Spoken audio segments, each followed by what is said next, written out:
mahasiswa berangkat pakai seragam itu juga hal yang lain. Kemudian ketika jadi mahasiswa, nah itu pakai jas, nah jas hanya digunakan ketika ujian saja kan gitu. Kemudian hal yang lainnya lagi, tugas geuning mata kuliah yang satu dengan yang lainnya dosennya berbeda. Udah jam kuliah acak-acakan gitu kan. Senin ada jam 1 dan jam 8 pagi. Kebayang dong ada waktu ngetem dulu gitu. Ada waktu ngetem, teman-teman yang nunggu, ampun jam 8 ada jadwal sampai jam 10, ada lagi jadwal jam 1. Jadi sehari itu tidak pasti di PHP kan dari jam kuliah saja, benar nggak? Makanya demikian. Belum lagi ada kasus dosen seperti saya biasanya menggeser waktu yang harusnya saya Senin jam 1 karena ternyata saya bentrok dengan kondisi saya ngajar di FAI dan di ekonomi, akhirnya saya geser daripada di jam yang sama, hari yang sama diadu jadwalnya, akhirnya saya ganti jadwalnya gitu kan. Si Bonita diganti yang harusnya jadwal Senin jam 10 tiba-tiba digeser ke hari Rebo, dimana hari Rebo tuh sebenarnya nggak ada mata kuliah, nggak ada kuliah kan gitu. Itu juga sesuatu yang permasalahan juga. Saya sudah 2 tahun menjalankan persahabatan dengan sahabat saya di SMA. Karena dengan orang yang baru, saya harus mengenal dia dari awal lagi. Saya harus tahu dulu latar belakang dia. Saya harus tahu dulu dia orang mana, anak siapa, kemudian seperti apa pergaulannya. Karena di dalam Islam bahkan orang akan memandang seseorang itu berdasarkan lingkungannya, gitu ya. Benar nggak? Coba lihat tongkrongannya. Kalau si A mainnya dengan si B, itu lihat tongkrongannya. Ini mah mainnya dengan teman-teman ulama, insya Allah soleh, amin. Kan gitu. Oh si ini mah dagawena teh ngape wae, ayo wae KKP deui, gonceng-gonceng nyanyi-nyanyi gitu kan. Oh si ini mah gawena teh nge-games wae gitu. Itu karakter teman Anda, lingkungan Anda akan mempengaruhi kepribadian Anda. Jadi dengan siapa Anda bermain, dengan siapa Anda bergaul, maka itu akan menentukan karakter Anda. Gitu. Artinya ketika tadi saya sudah nyaman dengan sahabat saya di SMA, tiba-tiba di perguruan tinggi saya harus beradaptasi lagi, saya harus benar-benar memfilter mana orang yang bisa saya jadikan teman. Kan gitu. Belum lagi beda kebudayaan. Belum lagi beda bahasa. Yang satu orang Jawa, yang satu orang Sunda, ngomong ngalem ngidul gitu. Akhirnya nggak ketemu. Gesekan itu luar biasa. Makanya akan ketemu bagaimana Anda memposisikan diri bisa beradaptasi gitu di lingkungan baru ini. Tantangannya luar biasa. Belum lagi selain tugas yang numpuk, teman yang baru, kemudian gebetan yang aneh. Gitu kan? Udahlah lumayan, dan kuliah itu butuh seseorang yang bisa memotivasi paling tidak jadi gojek. Jadi saya gitu mahasiswi. Jadi menjadikan gebetan seseorang gak pacaran. Udah ada gak mau pacaran udah haram. Jadi dijadiin gebetan aja lumayan, jangan ntar-ntar gitu. Ojek, itu kan ketahuan lah sama pacar sebenarnya, karena ternyata laki-laki itu punya pacar misalkan. Masalah lagi, gitu. Belum di organisasi, Anda masuk perguruan tinggi mau ngambil organisasi yang mana, yang sesuai dengan basic Anda, yang sesuai dengan kemampuan Anda, sesuai potensi Anda. Ngambil basket gitu, renang gitu, pramuka wae lah gitu kan, atau ulul albab saja. Kan itu Anda menentukan. Dari SMA saya ikutnya pramuka, ke UNMA saya ngambil pramuka lagi. Ternyata di UNMA racanana ngegaleong gitu, nggak ada pengurus wacana yang tegak berdiri. Akhirnya udahlah saya nggak mau pramuka, belok cari lagi organisasi yang lain, adaptasi lagi, gitu kan. Ternyata tidak mudah menjalani posisi sebagai mahasiswa baru terutama. Kalau mahasiswa lama, akhirnya udah mau selesai udah mulai santuy. Kuliah gitu sente, ya nama nyusun paling kepanggil Bonita, bimbingan salah carekan, gitu kan. Lebih santai di semester akhir, tapi di semester baru itu luar biasa. Makanya berbicara kultur shock yang Anda alami di dalam perkuliahan itu seperti apa? Ternyata tadi faktor penentunya banyak. Belum lagi alasan-alasan Anda dengan dengan jarak tempuh yang biasa hanya dari Talaga ke Majalengka gitu. Dan pasti berangkat lewat subuh, pulang teh jam 2 karena harus mengejar masuk jam 7 pagi. Tapi ketika jadi mahasiswa dan hiji asup jam 8 isuk, hiji masuknya jam 3 sore, akhirnya Anda mau tidak mau harus compare waktu dari jam berapa Anda harus berangkat. Belum lagi sampai ke kampus, tiba-tiba yang jadwal jam 3 sore dosennya yang cancel. Sudah nunggu dari jam 8 sampai jam 3 harusnya masuk, dosennya nggak masuk.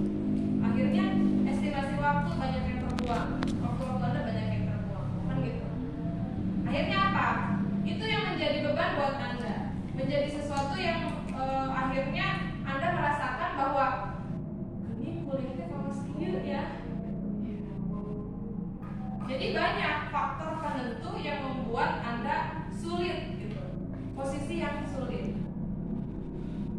Kalau UTS dan UAS, udah mah ke SMA mah duduk teh satu bangku berdua ya. Saya dan sama kamu paling tidak ada teman ngobrol gitu. Karena sama ketika kuliah Anda harus duduk satu kursi satu orang.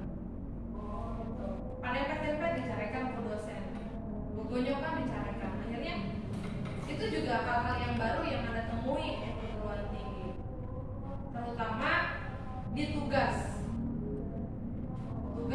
mata kuliah ini Anda harus presentasi. Tugas mata kuliah ini yang ini Anda harus bikin video. Tugas yang ini harus kunjungan industri. Tugas yang ini Anda harus kerja kelompok. Tugas yang ini satu hari ada 2 mata kuliah tapi 2 dosen yang berbeda, pasti akan mendapatkan 2 tugas yang berbeda. Sehingga itu menjadi kesulitan tersendiri yang dihadapi oleh mahasiswa baru terutama.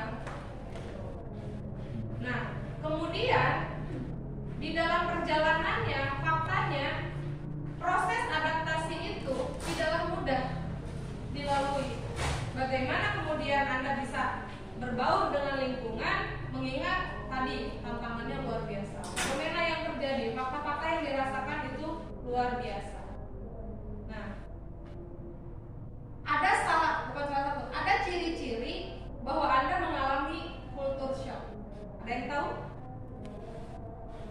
Ada enggak? Apa saja? Yang pertama adalah merasa bosan.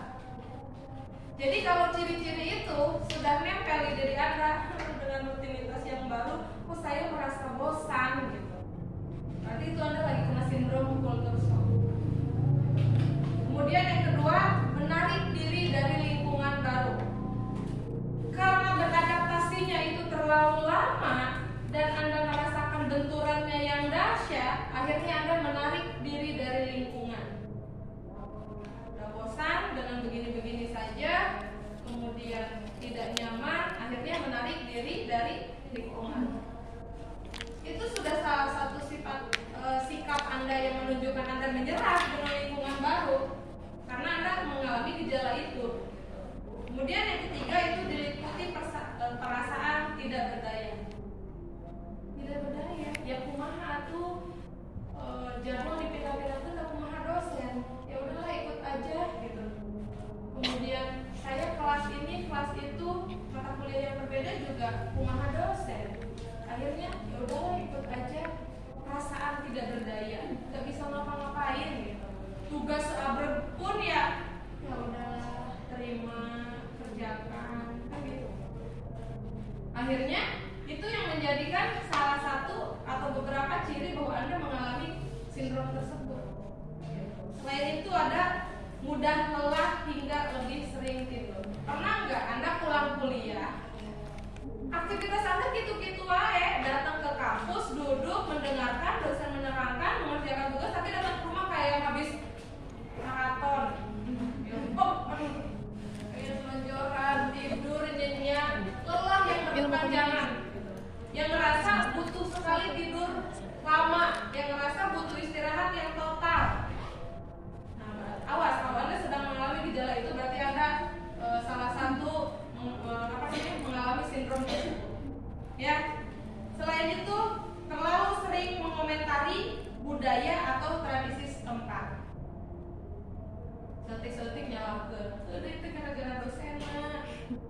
Itu gara-gara kuliah di Unma, coba di ini, coba di itu. Coba teman saya teh jurusannya yang lain, coba saya ngambil gitu. Terus nyalahin. Kenapa dari awal saya ngambil manajemen? Kenapa dari awal saya ngambil PAI?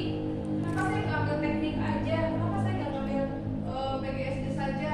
Bener mau seberat ini beban tugas saya kan begitu. Ketika itu terjadi di dalam hidup Anda saat ini, berarti Anda sedang ada di posisi sindrom tersebut. Hati-hati. Sudah mulai menyalahkan lingkungan, menyalahkan teman-temannya. Dan bukan saya yang gak bisa bergaul, tapi ada teman saya yang gak asik. Dan bukan sayanya yang gak bisa beradaptasi dengan lingkungan. Dan dosen saya yang resek. Nah, berarti Anda sudah ada di fase di mana Anda sedang mengalami sindrom tersebut. Kalau yang jauh, yang merantau, yang kos, biasanya homesick, kangen rumah, setik-setik nelfon sama mamahna. Mah yang balik gitu nih sekuat, kangen si dede, kangen itu gitu kan? Awas, kalau Anda seperti itu berarti ini checklist unggul yang berkebunita. Berarti Anda sedang mengalami sindrom tersebut. Jadi kalau misalkan yang kos biasanya karena kalau di SMA hanya pulang pergi bisa diduga elok karena di perguruan tinggi Anda jadi mahasiswa tadi dengan jadwal kuliah yang acak-acakan, akhirnya kadang nyampe kosan jam 5, jam 6 sore atau bahkan ada kelas malam. Akhirnya kan itu Anda kos dan jauh dari orang tua. Budaya yang baru. Sedikit-sedikit libur gara-gara gitu kan. Ya Allah, mama kangen masakan mama. Alasannya mah apa aja, yang penting Dara pengen pulang ke rumah orang tua dan gak mau di kosan gitu. Meskipun teman-teman kosan teh asik, meskipun lingkungan kosan teh seru-seru aja, tapi ketika Anda merasa sendiri di dalam keramaian, yang terakhir adalah berarti itu adalah Anda sedang mengalami sindrom culture shock, di mana Anda tidak mampu beradaptasi, bahkan ketika mampu pun dalam kondisi yang sangat lama. Jadi hati-hati. Fase yang dilalui di dalam sindrom ini yang pertama adalah honeymoon stage. Rasanya honeymoon. Apa tuh honeymoon stage? Di mana Anda merasakan perasaan ketika di penghujung SMA, Anda berpikir begini, yang gara-gara dulu pengen segera mahasiswi, jadi mahasiswi, segera jadi mahasiswi, SMA teh lila gitu. Ketika Anda masuk jadi mahasiswi, ngelegek, menyombongkan diri, ini saya jadi mahasiswi, lihat saya pakai jasa alma mater, saya ngekos, saya punya teman baru, saya punya lingkungan baru, saya punya aktivitas yang semuanya baru. Maka ini dikatakan honeymoon stage. Di awal-awal Anda mengalami senang yang berlebihan gitu. Wah, senang sekali jadi mahasiswi. Saya stay di Bandung, saya stay di Majalengka, saya pokoknya di mana-mana. Menikmati masa-masa itu. Berapa lama itu? Paling seminggu 2 minggu. Setelah itu, gitu kan? Setelah itu fasenya adalah di fase negosiasi, di mana tahap ini seseorang akan mulai mengalami frustasi karena peralihan dari tadi honeymoon stage yang penuh kebahagiaan berganti ke negosiasi, yaitu kesulitan yang mulai menyerang secara bertubi-tubi. Tadi ya, di awal pindah, saya jadi mahasiswi. Lihat sekarang sudah besar, ke kampus nggak harus pakai seragam, seneng gitu kan.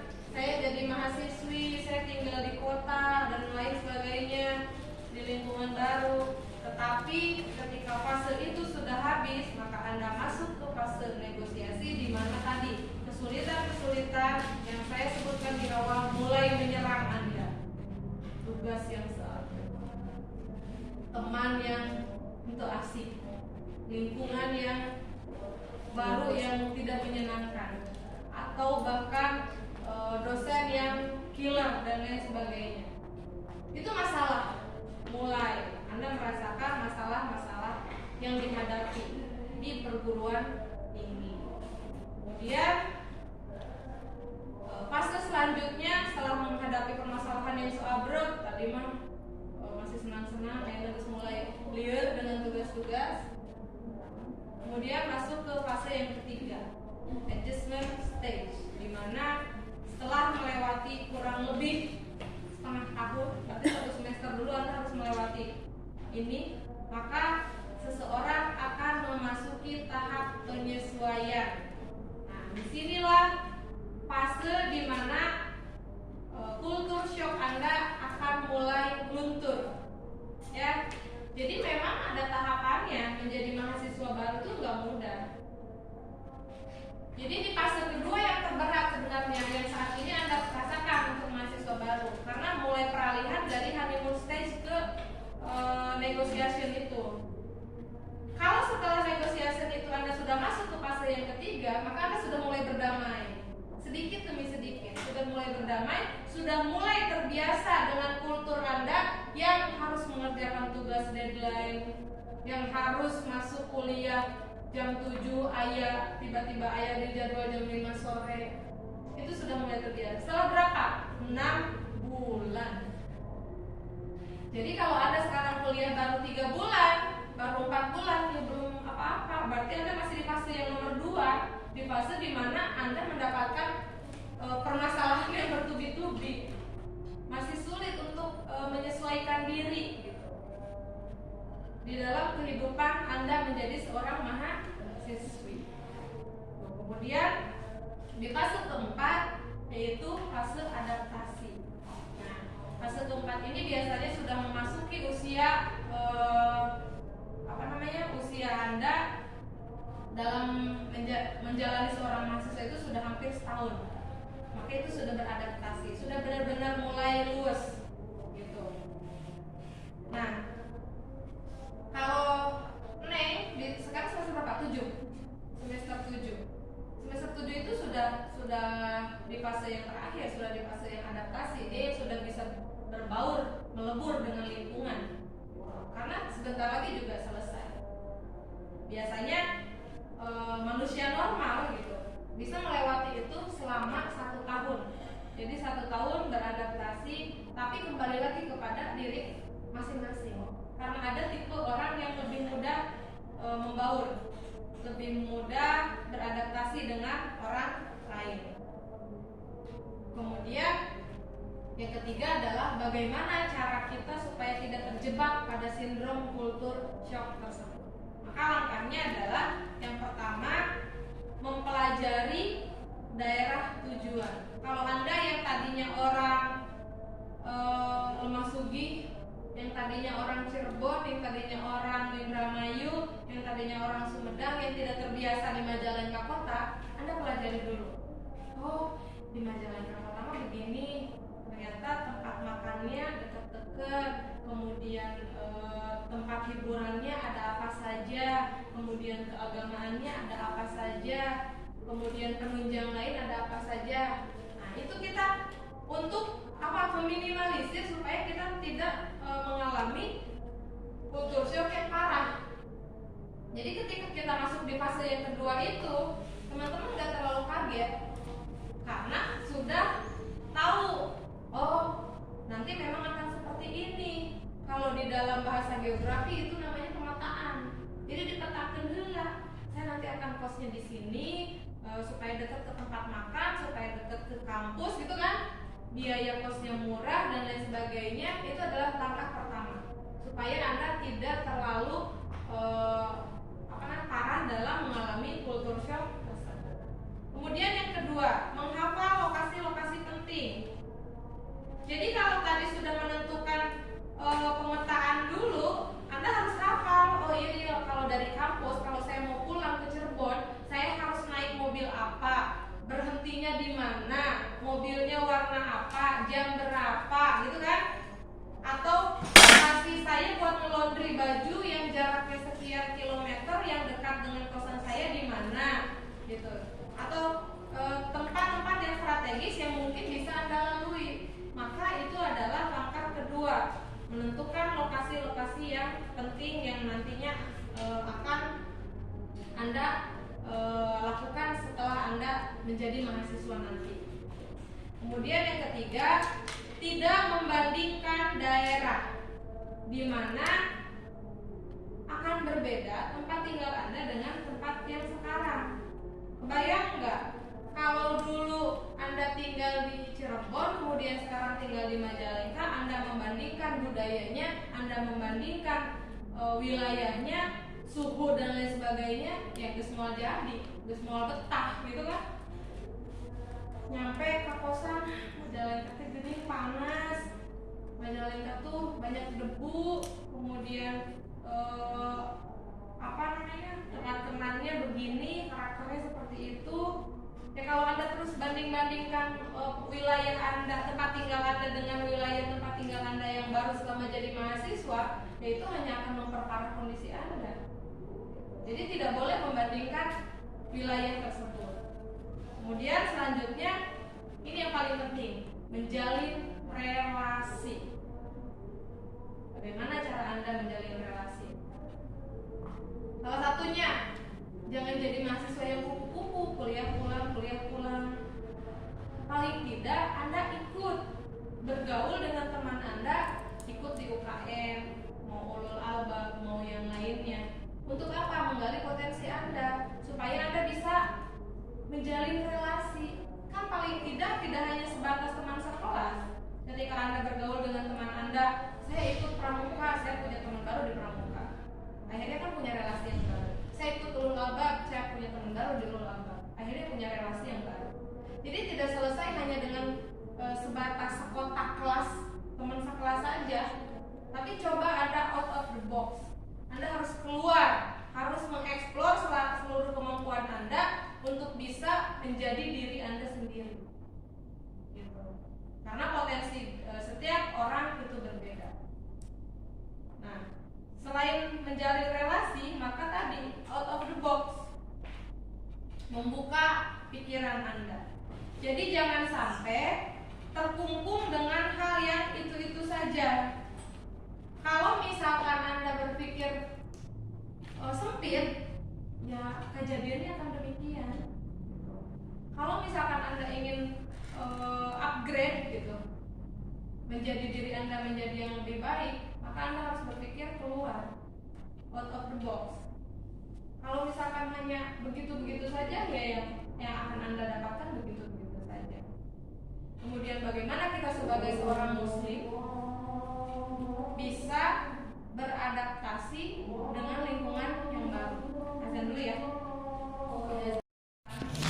Dengan kondisi sekarang yang sedang mengalami fase di sindrom tersebut, kemudian teman-teman tidak memiliki tumpuan hidup, ya sudah, hanya akan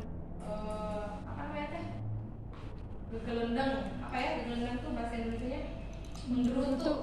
Hanya akan menggerutu, hanya akan menyalahkan, hanya akan putus asa gitu. Ketika Anda sedang menghadapi fase tersebut, bukan ini tuh masalah tuh datang bertubi-tubi. Belum lagi tugas yang seabrek yang bikin saya tuh nggak bisa bernafas rasanya. Saya udah pengen rebahan aja. Kalau Anda tidak menyandarkan diri bahwa ada Sang Pencipta, bahwa Anda adalah seorang muslim, maka akan mendapatkan posisi putus asa itu saat ini. Bagaimana cara kita supaya tidak mendapatkan putus asa, supaya kita terhindar dari kejadian tersebut? Maka kita menggantungkan seluruh aktivitas kehidupan kita kepada Allah. Aturan Islam itu luas, bahwa Islam tidak hanya mengatur hubungan manusia dengan penciptanya. Atau dari zaman SD juga, di zaman TK begitu ke ayeuna. Islam teh mengatur hubungan manusia dengan Allah hanya sebatas sholat, ngaji, naik haji, zakat, puasa, dan gak berubah. Itu dikatakan ibadah. Itu ibadah ritual sebenarnya yang menyandarkan hubungan manusia dengan Allah. Kalau kita sebagai seorang muslimah ingin menjadi mahasiswi yang hebat, maka bukan itu yang kita sandarkan. Namun kita harus mengatur hubungan manusia dengan dirinya sendiri, hablum minan nafsi atau hablum minan nas, hubungan manusia dengan manusia yang lain. Sudah sejauh mana kita mengatur hubungan diri kita dengan diri kita sendiri? Sudah sejauh mana interaksi kita dengan orang lain, dengan manusia yang lain? Kalau sekiranya masih begitu-begitu saja, apa yang harus dibenahi? Kita mulai dulu dari hablum minallah dulu, hubungan manusia dengan Allah. Kalau saja kita seorang muslim, kita tahu kewajiban kita. Aku kumaha mau memperbaiki yang lain, sholat aja masih bolong-bolong. Betul kan? Bagaimana kita bisa memperbaiki aspek yang lain, ngaji saja masih ketinggalan. Bagaimana kita bisa menjadi seorang muslimah yang sejati, puasa wae masih banyak godin. Godin itu bahasa keren kids zaman now. Ketika di bulan Ramadan mereka memutuskan untuk batal puasa, bahasanya godin kan? Gitu. Jadi perbaiki. Bu, apakah harus satu-satu saya memperbaiki hubungan saya dengan Allah dulu, atau harus bagaimana? Aturan Islam kan tadi saya bilang luas. Tidak hanya aturan manusia, hubungan manusia dengan Allah, tetapi dengan dirinya sendiri juga dengan orang lain. Secara bersamaan diperbaiki. Nya sholatna, nya ngajina, nya puasa zakatnya, gitu. Juga tentang diri Anda. Kita merefleksi kepada diri sendiri. Sejauh mana saya menutup aurat saya? Oh, pantas aja saya mendapatkan permasalahan dilabrak kepentingan gara-gara saya tidak menutup aurat, gara-gara saya berpacaran. Berarti ada aturan Allah yang kita langgar. Kalau ada hukum syara satu kita langgar, pasti kita akan mendapatkan permasalahan. Itu akarnya sebenarnya. Oh, saya mau menutup aurat sehingga saya mengumbar kecantikan, akhirnya lawan jenis saya suka, ternyata lawan jenis saya itu sudah punya pacar. Akhirnya saya dimarah-marahin sama kakak tingkat. Itu kan masalah. Maka kita harus memperbaiki dari pakaian. Kemudian dari apa lagi? Makanan yang kita makan. Jangan-jangan selama ini kita makan makanan yang haram. Udah yang haram hanya sebatas bangkai, darah, dan babi, homer gitu kan. Selain itu kan halal. Ya, tapi kan mereka punya anak. Tahu anak homer? Homer itu apa? Minuman keras, sesuatu yang memabukkan, alkohol. Nah, perkara alkohol ini panjang. Kalau saya cerita tentang alkohol, Anda bakalan, ternyata selama ini saya menggunakan alkohol. Disadari atau tidak? Contoh, toner. Ada yang pakai skincare, kemudian Anda pakai toner. Lihat, kalau di dalam toner ada kandungan setil alkohol atau merek dagang alkohol atau merek dagangnya etanol, berarti itu alkohol. Penggunaan alkohol bukan hanya dimakan, ya. Haramnya alkohol bukan hanya dimakan, tapi digunakan oleh diri kita, maka itu najis. Awas, hati-hati. Kalau misalkan teman-teman di biasanya sabun mandi, shampoo, minyak wangi terutama, itu sudah pasti ada kandungan alkoholnya, maka haram Anda menggunakannya. Karena apa? Sesuatu yang bersifat najis kena ke baju kita di bawah sholat, maka sholat kita tidak sah. Batil. Awas, hati-hati. Jadi tidak hanya tadi hubungan manusia dengan dirinya sendiri itu mencakup tadi pakaian, makanan, minuman, itu kan. Ternyata hand body oge ada yang mengandung etanol. Coba lihat ingredients. Etanol, setil alkohol, komo yang terus ngejeblak alkohol, itu kan jelas homer. Jadi homer itu bukan perkara kita memakan saja, tetapi menggunakan di baju, di tubuh, berarti itu kan kategori najis. Hati-hati. Oh, pantesan. Kenapa saya merasa hidup ini berat? Ternyata saya melanggar aturan syariat Islam. Apa? Penggunaan alkohol yang berlebih. Boleh nggak alkohol sebenarnya digunakan? Boleh dalam medis, itu pun dalam kondisi yang darurat.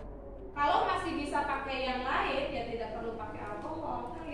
Bu, untuk menyembuhkan luka kan membersihkan luka pakai alkohol. Kalau masih bisa pakai zat yang lain, zat kimia yang lain, ya kita tidak menggunakan alkohol. Gitu. Itu baru hubungan manusia dengan manusia itu sendiri. Belum lagi dengan orang lain. Kenapa sampai saya tidak punya teman baru di lingkungan menjadi mahasiswi baru? Ternyata memang dari karakter saya. Kenapa? Saya tidak asik orangnya, saya suka menggibah, saya suka menggunjing, saya suka menghasut teman-teman saya. Akhirnya nggak ada orang yang mau temenan sama kita. Nah itu hablum minas, hubungan manusia dengan manusia yang lain. Seluruh dosa akan dimaafkan, akan diampuni oleh Allah Subhanahu wa Ta'ala. Tetapi dosa kepada sesama manusia itu tidak akan langsung Allah ACC sebelum selesai perkara di antara manusia itu. Hati-hati. Kemarin semesti ABCDFGH, hati-hati. Itu adalah ghibah. Ghibah itu dosa besar. Rasa kemarin nonton TikTok nemenin kayak sifat monas. Karena bagi saya orang yang hanya sekedar gibah loh, gibah itu dosa besar loh. Orang yang gibah membicarakan keburukan orang lain sesuai fakta itu sudah dosa besar. Tapi bagi saya orang yang gibah masih bisa diampuni. Tapi orang yang memfitnah, karena dia fitnah itu kan lemahnya iman adalah mengatakan tidak di dalam hatinya. Kalau Anda mampu, maka lakukan dengan lisan. Kalau Anda memiliki kekuatan, maka lakukan dengan perbuatan. Tetapi selemah-lemahnya iman kita menolak bahwa itu adalah perbuatan yang keji. Jadi kalau kita melihat suatu seseorang, ada dua orang atau sekumpulan sedang gibah, engkau minimal, benar-benar seru banget kemarin, lain nambahan. Tapi kita harus menghindar, bahkan menolak di dalam hati kita untuk bahwa itu adalah sesuatu yang bersifat dosa. Kalau bagusnya Anda bisa secara perbuatan bahwa udahlah nggak usah ngomongin orang lain, gitu kan? Lebih baiknya lagi, kalau tidak bisa ya selemah-lemahnya iman kita menolak bahwa itu adalah perbuatan dosa.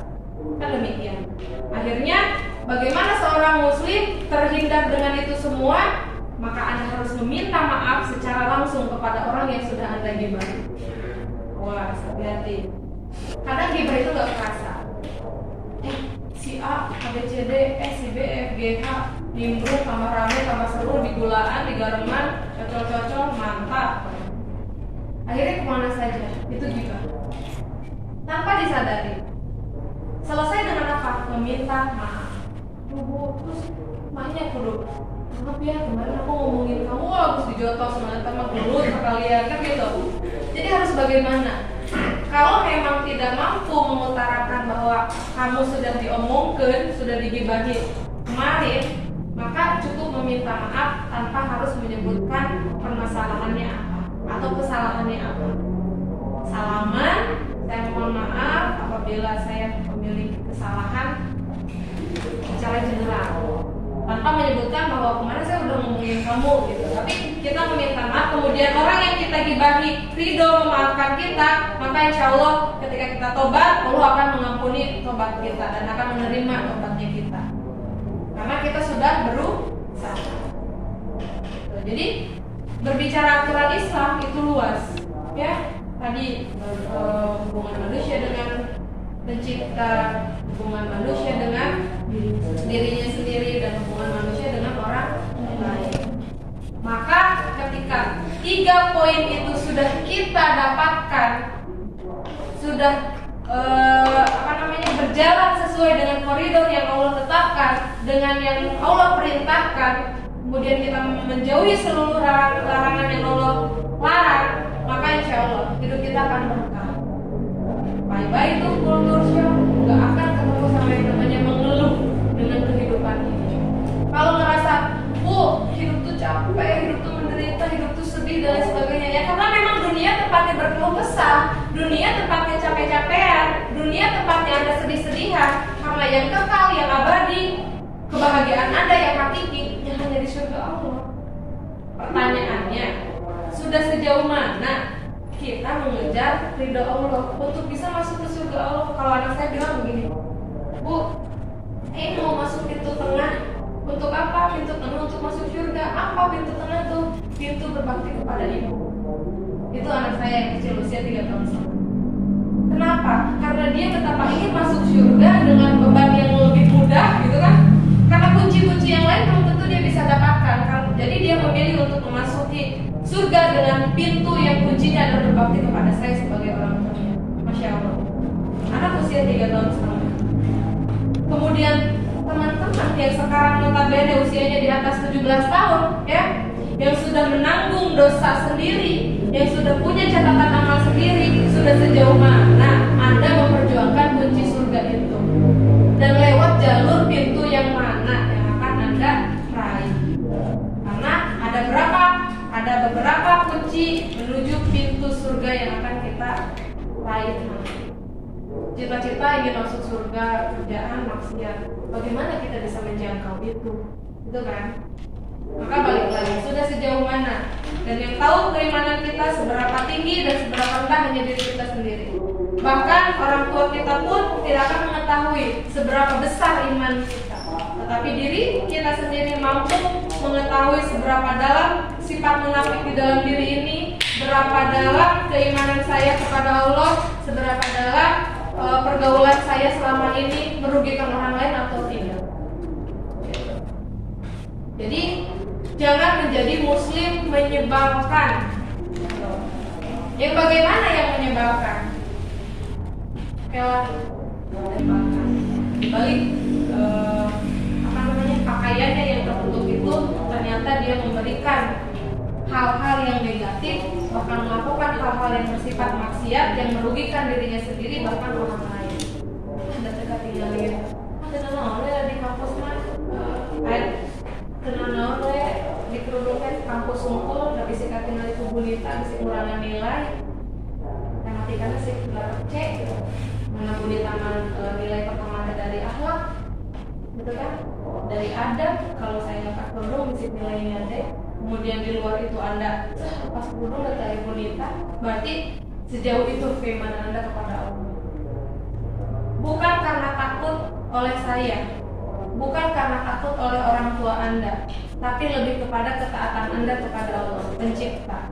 Bahkan anak saya ketiga-tiganya dari kecil sudah saya ajarkan bahwa segala sesuatu itu Allah yang mengatur, bukan saya. Dan yang memiliki rizki bahkan alam semesta ini itu adalah Allah. Kalau kamu hanya sebatas ingin mendapatkan mainan, mintalah sama Allah, gitu kan? Bukan kepada saya sebagai ibunya. Dengan cara apa kita meminta? Dengan cara berdoa. Maka ketika saya sounding seperti itu kepada anak saya, dia ingin apapun, mereka berdoa. Ya Allah, adik pengen beli Barbie, ya Allah semoga dikabulkan, kan gitu. Jadi dia tidak bilang ke saya, Ibu saya pengen beli Barbie. Enggak, dia sholat, dia berdoa kepada Allah, ya Allah saya ingin Barbie. Karena apa? Karena saya tanamkan ke dalam diri anak saya bahwa yang memiliki semuanya itu adalah Allah sebagai pencipta. Bahkan saya ibunya pun tidak punya kekuatan apapun untuk mengabulkan apa yang dia inginkan. Tetapi ketika kita meminta kepada pemilik diri ini, maka akan senantiasa Allah kabulkan. Karena setiap doa yang terpanjatkan akan dikabulkan, percaya ataupun tidak.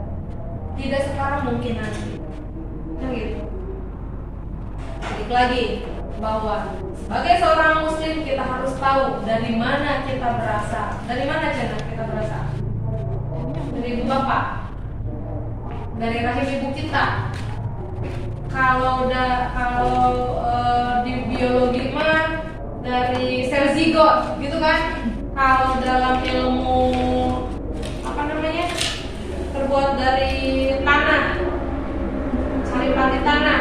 Kalau di Al-Quran mah cenah terbuat dari gumpalan darah yang berubah menjadi gumpalan daging, menjadi tulang belulang, kemudian disempurnakan menjadi seorang manusia, kan begitu? Maka kita harus mengimani siapa yang menciptakan, dari mana kita kita berasa. Karena kalau kita hanya sebatas mengimani sesuatu zat yang terlihat, yang nampak, maka kita tidak akan pernah percaya keberadaan Allah. Kalau kita hanya berbicara yang nampak, yang terindra, yang terlihat, yang dirasakan oleh kita, maka kita tidak akan nyampe keimanan kita kepada pencipta. Benar gak?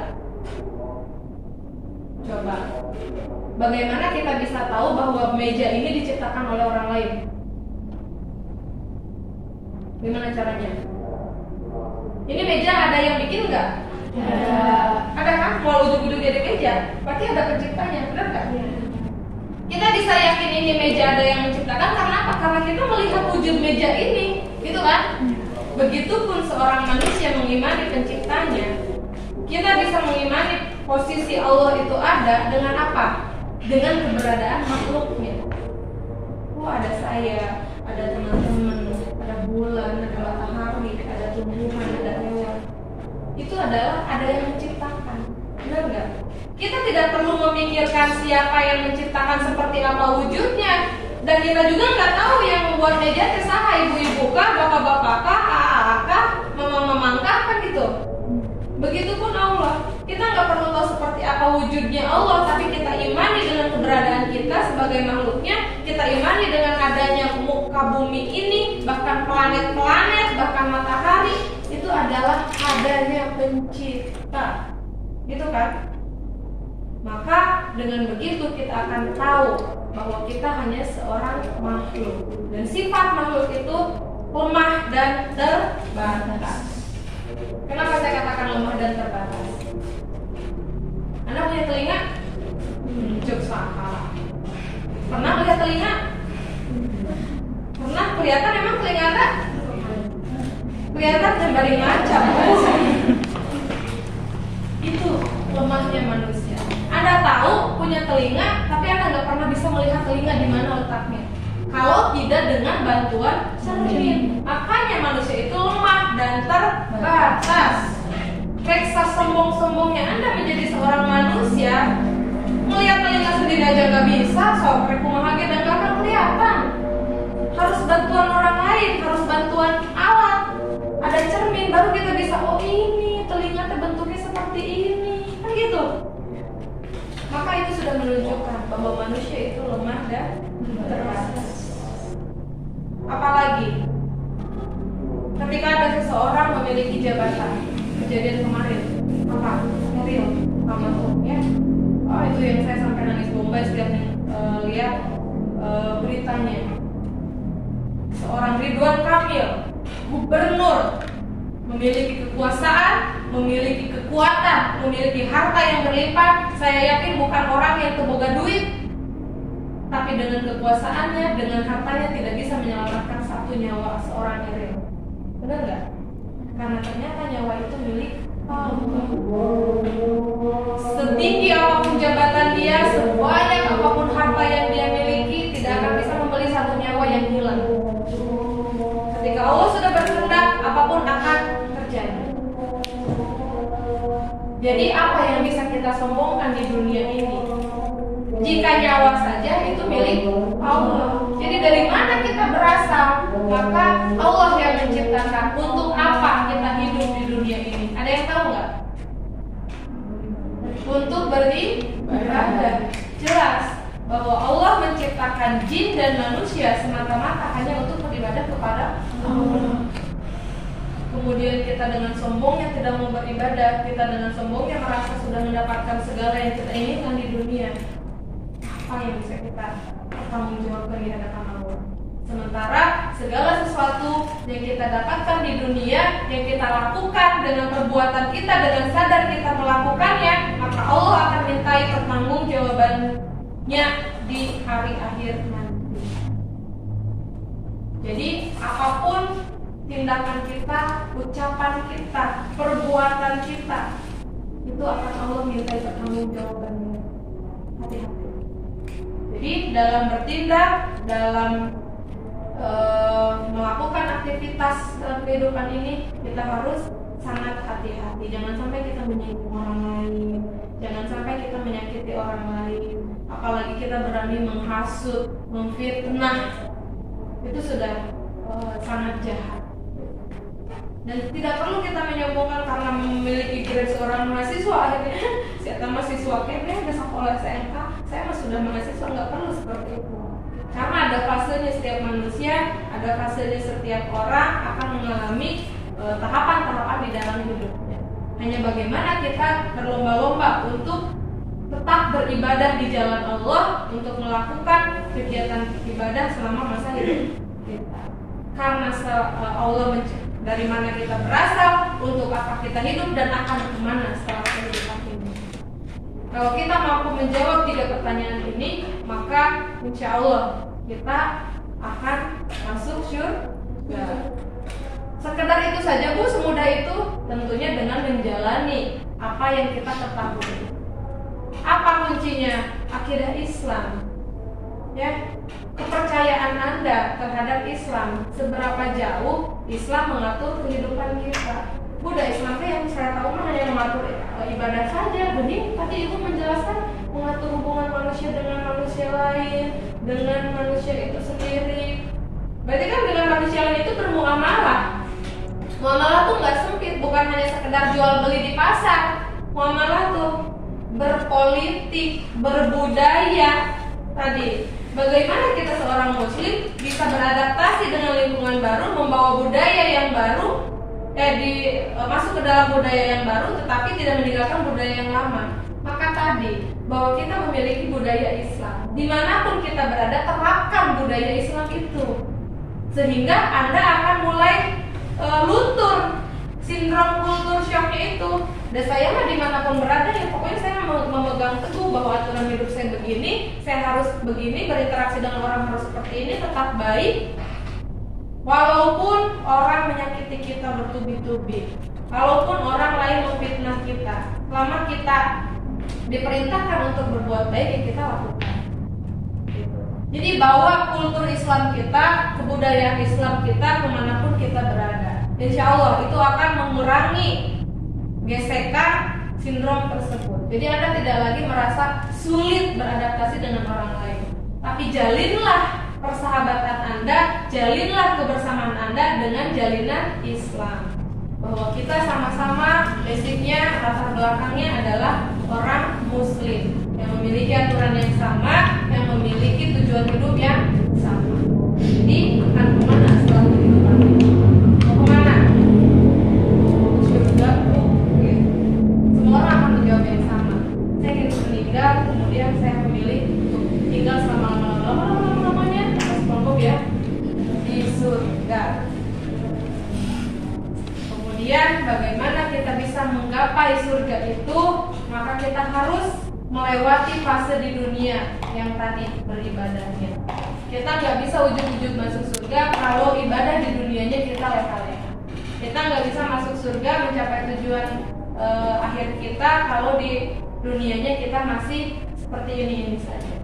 Jadi yuk harus bersama-sama mengazamkan diri, merapatkan barisan, berjamaah, bersama-sama, berkelompok untuk menggapai ridho Allah. Insya Allah dengan Anda mendekatkan diri kepada Allah, dengan Anda bergaul dengan orang-orang solehah, itu akan membawa Anda menjadi lebih dekat dengan surga itu. Amin. Itu yang dapat saya sampaikan.